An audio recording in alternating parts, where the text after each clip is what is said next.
Atos 19, verso 27. A palavra do Senhor vai dizer assim: não somente há o perigo de nossa profissão perder a sua reputação, mas também o templo da grande deusa e a própria deusa adorada em toda a província da Ásia e em todo o mundo ser destituída de sua majestade divina.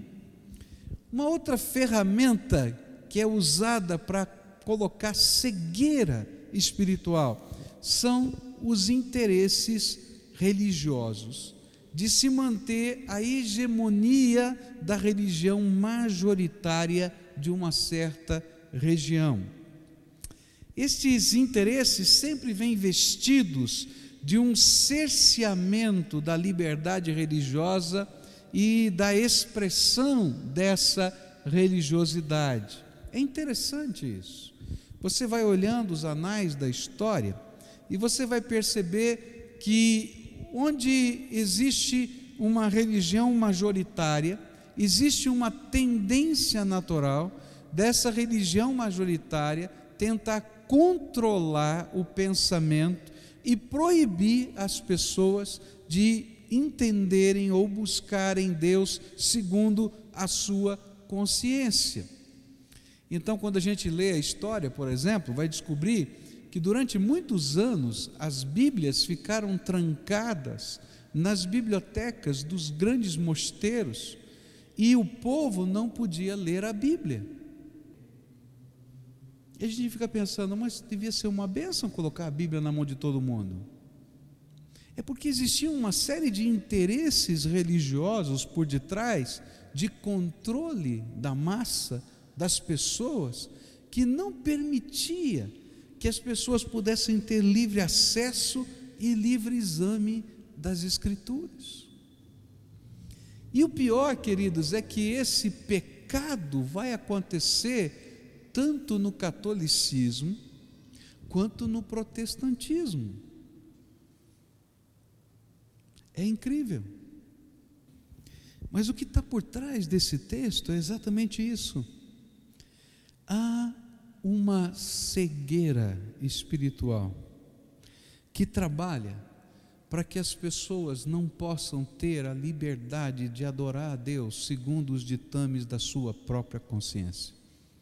Há uma coisa tremenda no jeito de Deus trabalhar conosco, que a gente precisa entender, e que a gente como homem não consegue muito, não gosta muito de aceitar.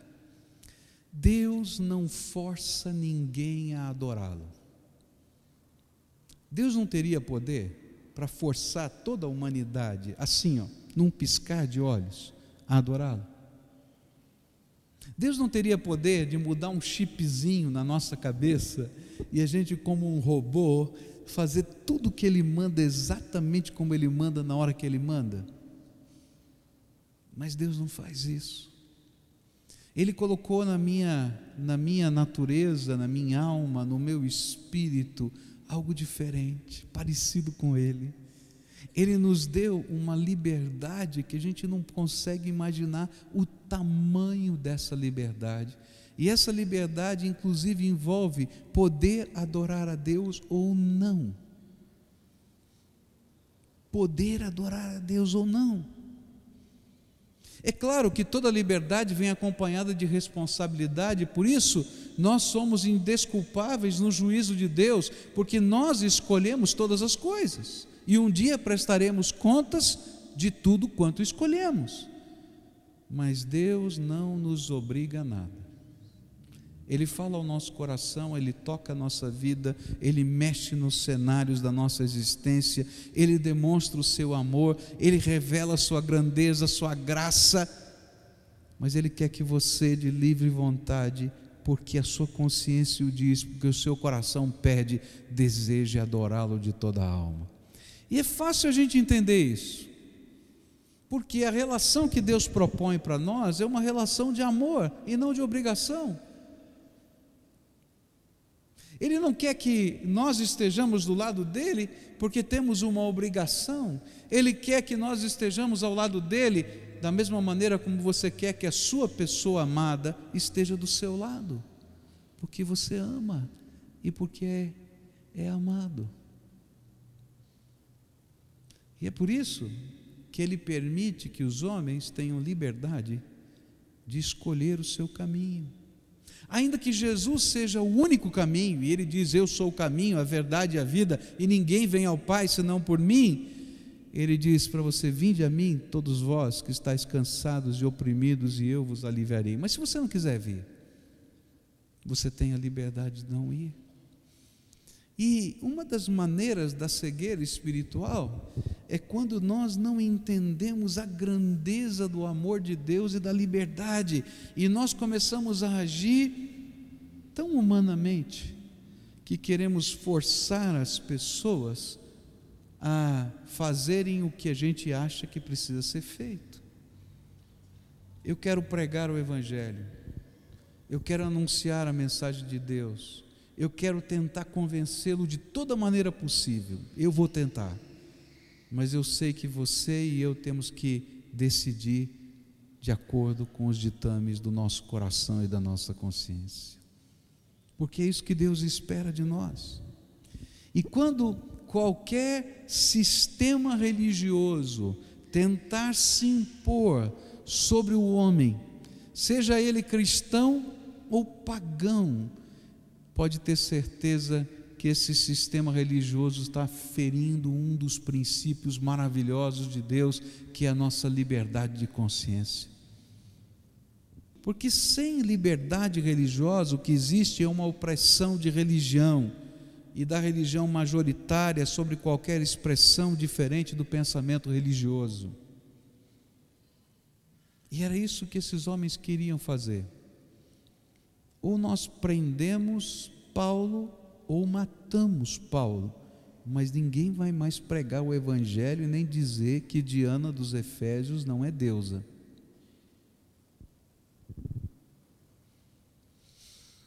Toda forma de opressão religiosa faz parte de uma cegueira espiritual, quando não nos permite ter a liberdade de examinar a Escritura e buscar uma experiência pessoal com Deus. E sabe o que acontece?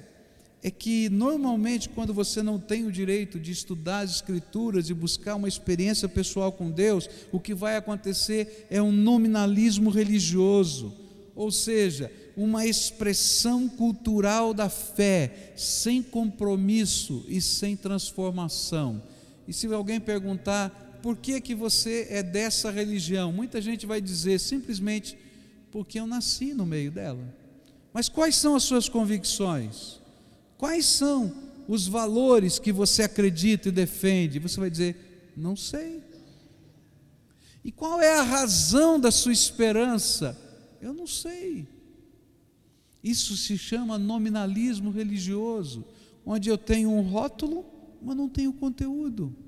Agora, quando eu começo a examinar as Escrituras, e eu começo a pesquisar nelas quais são os valores da palavra de Deus, que devem nortear a minha vida e a minha fé, eu não apenas vou ter a minha própria convicção, como também vou descobrir quem é o Deus vivo, porque eu vou ter um encontro pessoal e vivo com esse Deus Todo-Poderoso.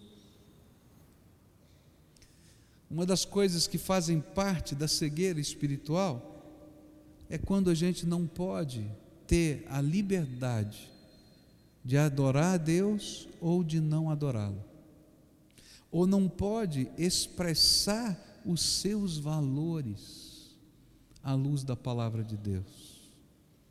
Por que que você se veste assim ou não se veste assim? Por que que você usa essas palavras ou não usa essas palavras? Por que que você faz esse tipo de negócio ou não faz esse tipo de negócio? Você vai ter que ter consciência à luz da palavra de Deus, dizer: eu faço isso ou deixo de fazer isso, não porque minha religião me proíbe, mas porque eu creio na Bíblia e a Bíblia está me dizendo estas coisas. Agora, se eu não consigo ter esse valor, sabe o que vai acontecer? As pressões vão acontecendo na vida, e à medida que essas pressões vão acontecendo, a gente vai indo de um lugar para outro, e a gente não sabe nem exatamente por que a gente está indo para esse lugar ou para outro. E aí, a nossa religiosidade será uma mera celebração de algumas festas. Eu celebro a festa A, a festa B, a festa C, por quê? Porque toda a sociedade celebra, e o resto? Não tem nada no coração, está vazio. Isso faz parte de uma cegueira espiritual. E a gente se contenta com a superficialidade e não tem nada dentro do coração. Absolutamente nada. Por trás de todo esse movimento havia interesses religiosos de impedir que as pessoas pensassem, tivessem contato com a palavra de Deus, avaliassem a cultura, avaliassem os conceitos políticos e financeiros que estavam por trás de tudo isso. E aí então era mais interessante permanecer na ignorância. É interessante quando a Bíblia fica longe da gente, o que surge é um misticismo exacerbado. Quando você lê a história, você vai descobrir que nesses tempos em que a Bíblia ficava trancada e proibida, o que existia de mais sagrado na terra não eram os valores, mas eram as relíquias. E começou então uma grande busca pelas relíquias. Um pedaço da cruz de Jesus, que era vendido no mercado negro, porque se você tivesse um pedaço da cruz de Jesus, você seria curado de qualquer doença. Isso aconteceu no catolicismo medieval. E dizem os estudiosos que se juntassem todos os pedaços da cruz que foram vendidos, tinham florestas ali e não uma cruz. E tantas outras relíquias, um espinho da coroa de espinhos de Jesus, e tantas outras coisas que foram vendidas, e as pessoas então se ajoelhavam, oravam, se ungiam, se banhavam com aquelas relíquias, mas não tinham a essência da fé, porque por trás de toda essa manipulação existem interesses de que a gente não conheça a verdade de Deus e tenha uma consciência que nos leve a adorar a Deus de livre vontade. E quase conectado a isso, vem uma outra forma de cegueira. Além dessa religiosidade que fazia pressão e que impedia as pessoas de pensarem, nós vemos nesse texto de Atos 19, claramente, a idolatria como uma das ferramentas da cegueira cultural e espiritual daquele povo na cidade de Éfeso. Mas por que a idolatria fomenta a cegueira espiritual? Simples, queridos, porque o alvo da adoração deixa de ser o Deus Pai, Deus Filho e Deus Espírito Santo. Ele deixa de ser adorado, cultuado, as orações deixam de ser direcionadas para Ele, e Ele passa a ser substituído por uma outra pessoa. E as orações são destinadas a quem na verdade não tem o poder e a autoridade para nos abençoar. E por isso o culto feito às imagens provoca ciúmes a Deus, diz a Bíblia, porque o Pai foi trocado por alguém. Olha só o que a Bíblia diz em Ezequiel capítulo 8, versículo 3. Essa é uma visão que Ezequiel tem. E diz assim: e ele estendeu o que parecia um braço, e pegou-me pelo cabelo, e o Espírito levantou-me entre a terra e o céu, e em visões de Deus ele me levou a Jerusalém, à entrada da porta norte do pátio interno, onde estava colocado o ídolo que provoca o ciúme de Deus. É como se Deus estivesse pegando o profeta e dizendo: olha só o que eles estão fazendo. Eles estão fazendo orações a um poste e pedindo que esse poste os abençoe. E eu não estou como alvo dessas orações. E o profeta diz: ele me levou, me puxou pelo cabelo, deve ter sido uma coisa interessante isso, né? Levantou pelo cabelo, botou lá, pastor, não vai ter jeito, não tem cabelo para ele segurar aí, né? Aí levantou, colocou lá no lugar e ele viu aquele povo adorando e Deus dizendo: está vendo? Olha só o que eles estão fazendo. Eu estou enciumado. É claro que essa é uma linguagem antropomórfica, ou seja, uma linguagem humana para as coisas de Deus, né? Mas ele está dizendo: olha, está tudo errado, eu sou o Deus desse povo. Eu já contei essa história aqui para você, mas eu penso que ela é tão apropriada, né? É parecido com aquela situação estranha de uma moça que ela noivou 7 anos. 7 anos. Aí desiste do noivado. E aí então casa com uma outra pessoa. E eles estão na noite de núpcias. E então o marido vai se preparar para a noite de núpcias e ela vai preparar o quarto e o ambiente. E ela tira da mala a fotografia do ex-noivo e coloca na cabeceira da cama. O que você acha que vai acontecer quando aquele marido entrar?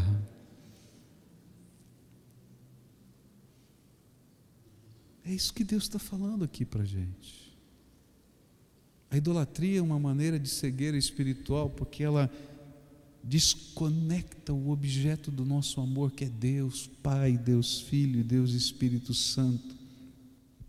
E é por isso que a Bíblia, no Velho Testamento, compara a idolatria com uma espécie de adultério espiritual, com uma espécie de prostituição espiritual.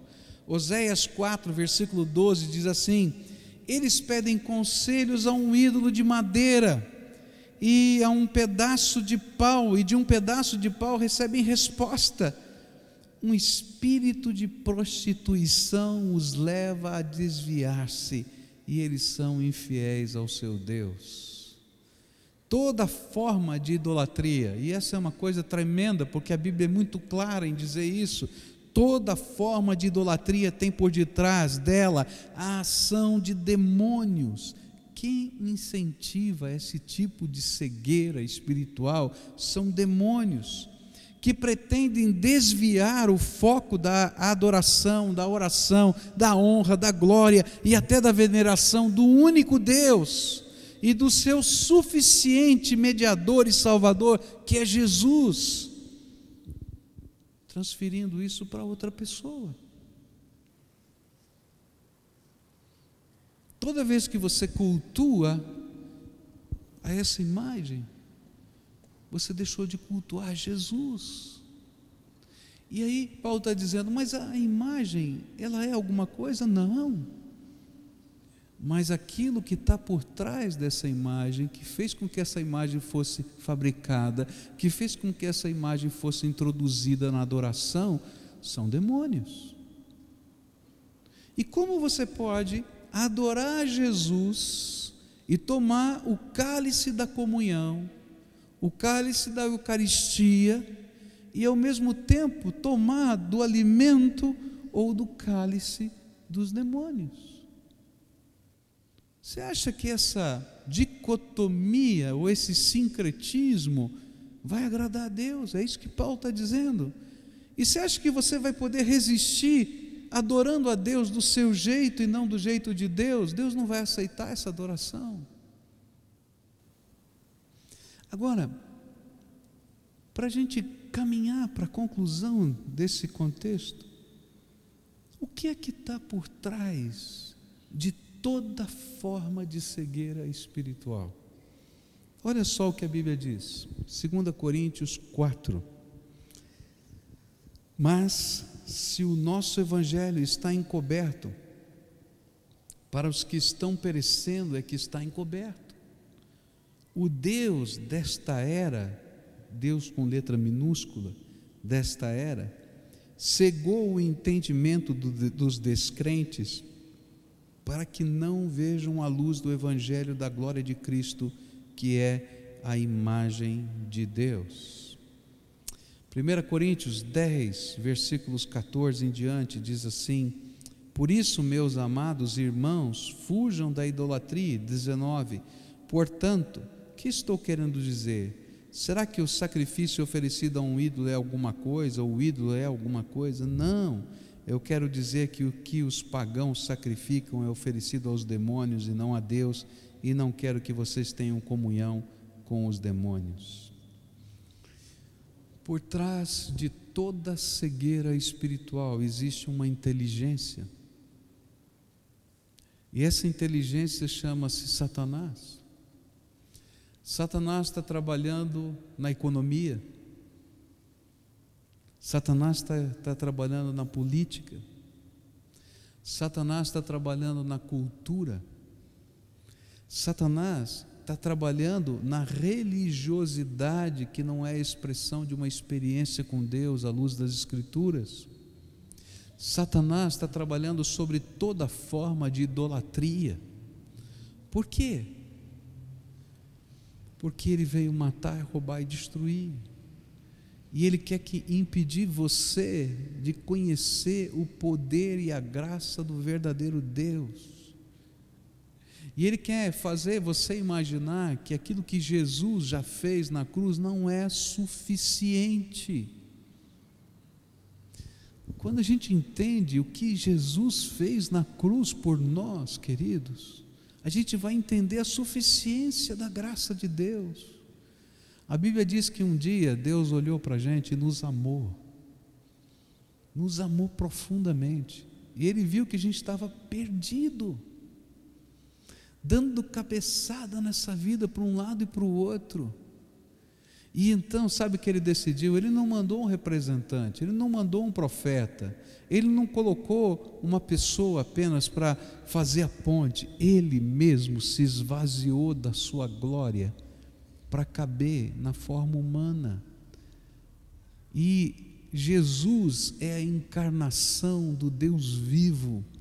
E lá no livro de Filipenses a gente vai aprender que Ele é a perfeita imagem do Deus Pai, que podia caber na forma inteligível do homem.